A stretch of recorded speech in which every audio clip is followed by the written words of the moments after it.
All right, manufacturing part 2, we're going to be creating our sheet metal container.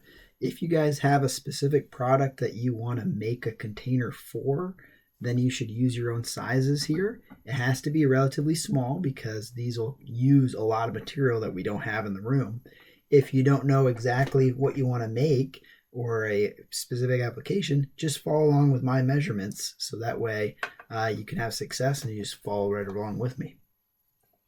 So I'm going to now create a sketch, and I'm going to click on my front view, and then I'm going to look right at my front view. So I'm looking straight at it.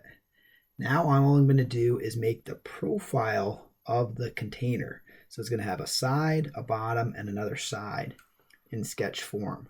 The tricky thing is I want to have it to a certain size. So I'm going to say line, and I'm going to draw a line straight across. I'll draw a line straight up. I'll hit escape. I'll do my line tool again, draw another line straight up. So I have two vertical lines, a horizontal line. Now I'm going to add dimensions to it. I'm going to go over to the top and click on my dimension tool, click on the vertical line, click off of it. I want this to be, I'm going to say 3 inches tall. 3, enter. The whole thing sized up.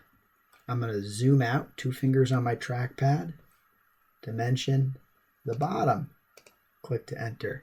I'm going to have this whole thing be 3 inches across.